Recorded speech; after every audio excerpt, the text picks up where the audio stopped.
Welcome everyone to another video. This is Creed TV back with you today with our top picks of the Scions of the Seventh Dawn. So these are my personal choices, the characters I love, the characters I hate, and the characters in between who are just a bit meh. We're going to be blind ranking all the Scions of the Seventh Dawn throughout Final Fantasy XIV. So come in, leave a comment on your favorite Scion and let me know if you disagree with any of my choices. I'm sure you will. But anyway, let's get into it. So here is our tier list. You'll have to excuse the ads in the tier list because I'm not paying £20 a month to go ad free on this, but we are using a pre-generated tier list. All of our Scions are in D tier at the moment because interesting thing happened. I recorded this video and the recording didn't come out right. So I'm recording this again. Oh, such is life as a content creator. You'll notice that we have Jonathan with us today. Say hello, Jonathan. He's going to be helping us with our tier list. Very good, Jonathan. Well done to you.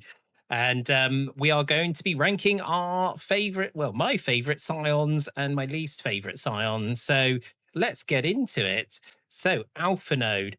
Alpha Node, he is one I do not like. I'm sorry, don't shoot me, but I never warmed to his character really. So Alpha Node's a healist. He's a sort of strategist. He ends up as a sage, but spends the majority of the game as a scholar, I guess we could call it that, although it's never said explicitly. I mean, yes, he does a lot of political games behind the scenes and things like that. He definitely plays a major part in the early story about bringing people together and things. But I always felt he just took too much credit. He is over idealistic. He is overly confident. He's very arrogant as well at the beginning of the story, although he gets humbled very, very quickly. But yeah, I just don't really rate him highly as a character, really. He's always sort of there. He definitely does. If there was another protagonist to the story, apart from your Warrior of Light, I would definitely say that would be Alpha Node. I just don't rate him as a protagonist either. Oh, poor Alpha Node. He's getting a lot of hate from me. I mean, look, I don't hate the character. I just think there are much stronger characters within Scion the Seventh Dawn apart from Alpha Node. So for that reason, I'm keeping Alpha Node in D tier. Sorry, Alpha Node. Alice A. Alice A, I rate a little bit more higher than her brother. She's very loyal. She's very pragmatic. She's very action orientated. You know, in the beginning where Alpha Node's sort of playing his political games, she's very much like, no, come on, let's just take action. Let's just get this stuff done, which I quite like, actually. And I do like her storyline with Bahamut as well. It's just that she can be very impulsive. She's very emotional as well. Definitely for out, throughout the sort of Endwalker and things like that, really. She also stole my favorite job, Red Mage. How dare you, Alice A? How dare you indeed? I always feel like I'm doubling up now. Ever I'm running content, especially with the Scions. So, you know, I mean, for that reason, she ranks lower, and that's just my personal preference, really. I mean, in a positive way, though, you know, she definitely does take action. She definitely is good in a crisis and things. I'd probably rate her. I'll put you in a solid B tier, Alice A. I think, you know, you definitely do better than your brother anyway. Ah, next is Stola. I love Stola. Oh, she's just my waifu. I just love Stola a hell of a lot. I love her sort of like sharp wit. She's very sarcastic. She's definitely sort of like a mothery sort of matron person of the group. I just love it, you know. And some of the dialogue options where you can be sarcastic and she is just sarcastic right back at you, and really funnily so as well. It's just fantastic. I definitely do like her new black mage job as well. I think it definitely suits her a lot better than her white mage job in the earlier patches of the game. I mean, she does take a lot of sort of reckless actions. She definitely puts herself in harm's way. But again, I feel that just I love her more for that, you know? So yeah, she's a fan favorite, isn't she? And I can see why. I don't think she gets any better, really. I'm going to put her in a solid S tier. Very much well deserved. Next, we go on to Thancred. Thancred. I'll call you Thancred. I've always called him Thancred. Um, Gunbreaker, again, I love the Gunbreaker job. So how dare you steal one of my jobs, Thancred? Thank you for that. And he spends a lot of the time in the early game as a ninja as well. So, and yeah, you know what? I really liked Thancred's character in the beginning. He was a very sort of go lucky character. You know, he's a bit of a womanizer and things like that, but that does lead to some funny moments as well, really. So, I do appreciate that. And then in the later part of the game, he gets a bit more colder and closed off. I think after Minfilia's death, he definitely, oh, spoiler by the way, um, he definitely becomes a bit more enclosed, doesn't he? He's a good operative, he's a good spy and things like that, really, as well. He's definitely one that likes to sort of go out and gather information. But yeah, I mean, Thancred is a solid character, to be honest with you. I don't think I'd put him in A tier. I would want to sort of reserve that for pretty solid characters. I think I would put him alongside Alisaie in B tier. He's a great character. Not a perfect one, but a great character. Next is Urianger, our astrologian. And again, Urianger's fine. I think I don't like his sort of Shakespearean sort of speech and things like that. I think it's just totally unnecessary and very hard for someone like me to read as well. Damn you, Urianger, for making me stutter on stream, trying to read your stupid dialogue. He's also very cryptic as well, and he does keep a lot of secrets to himself. It makes it very hard for me to trust Urianger. But yeah, I mean, he definitely knows his stuff. He definitely hits the books at times as well, gives us information. I wouldn't put him as high as Alisaie and Thancred, just because I think their characters are a lot better than Urianger's. But I definitely wouldn't put him with Alphanode as well. Put him slightly higher than Alphanode.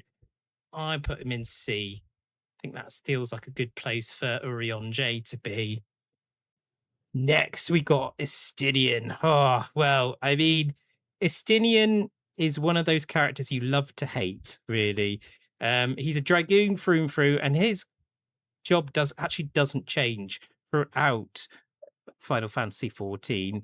He is consistent, but he does open up a little bit to the group. He starts as a bit of a lone wolf, really, and he is a bit annoying in the beginning of the game.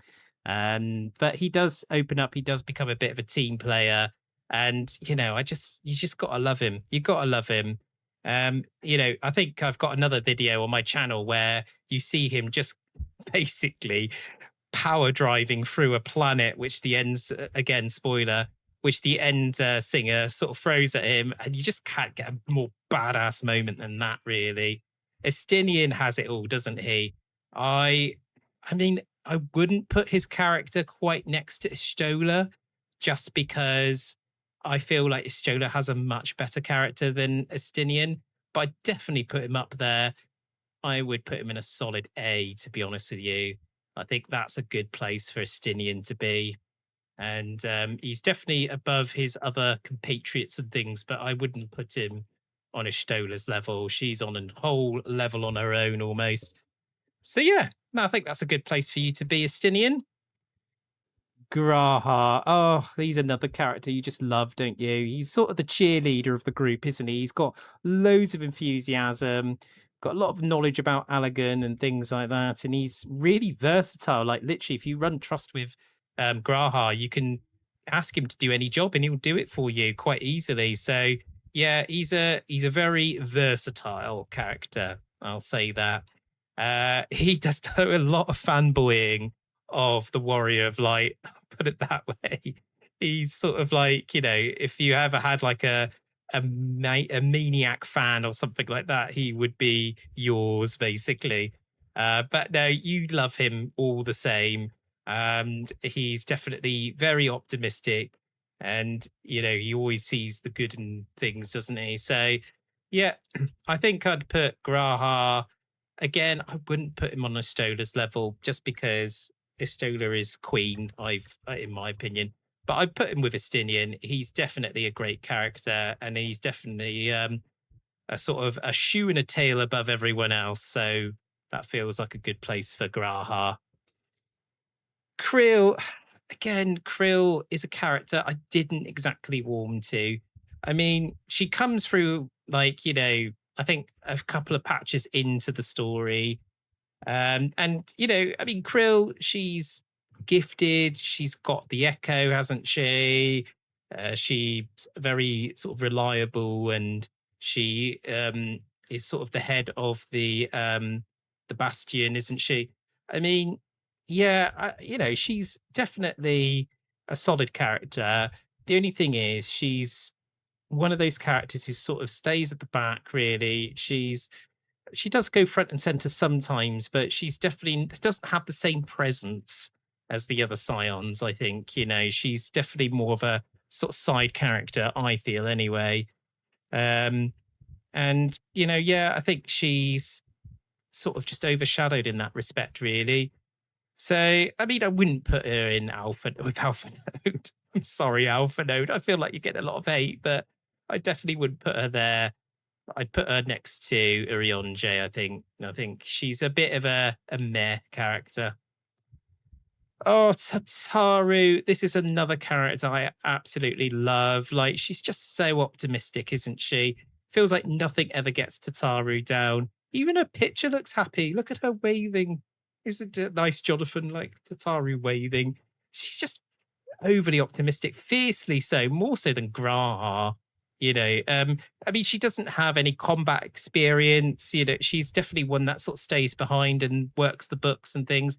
But she becomes a really good crafter, doesn't she? Like she makes some great clothes for you and things as well. So I think that does put her quite highly on this list. And I would put her next to our waifu there, Istola. I think that's a good place for Tatari to be. She's just great. She's just a very optimistic person.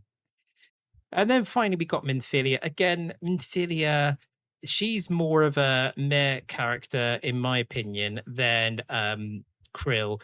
I was actually looking up some prompts and things about what other people sort of see in terms of like pros and cons for the Scions of Seventh Dawn. And Minfilia doesn't appear on many lists. And it's just because that she only appears for a Realm Reborn, really. And then she sort of has intermittent appearances after that, but then really she's not really around. So I can't really rate her that highly, really. In fact, I'll keep her there with Alphano because, again, her character, even when she was on screen, was just very bland, to be honest with you. So yeah, I think I'll just put her there. And that's it. I think I'm happy with that tier list, actually. Yeah, I think, it's very uniform, isn't it? We've got two per category, but I don't think I would change that, to be honest with you. I think I'm quite happy with where those Scions have ended up. And yeah, I think that's good. Apart from an S plus tier where I'd put myself, obviously. Or yourself, Jonathan? Yeah, maybe yourself as well. But anyway, that's my ranking of the Scions, in my opinion. So there we are. That's our tier list of the Science of the Seventh Dawn. Did you agree with my picks? Did you not agree? What are your favourite characters? Let me know in the comments below. And if you like the video, remember to drop a like and drop a subscribe as well. Until next time, everyone, I hope you have a great day and I will see you later. Goodbye.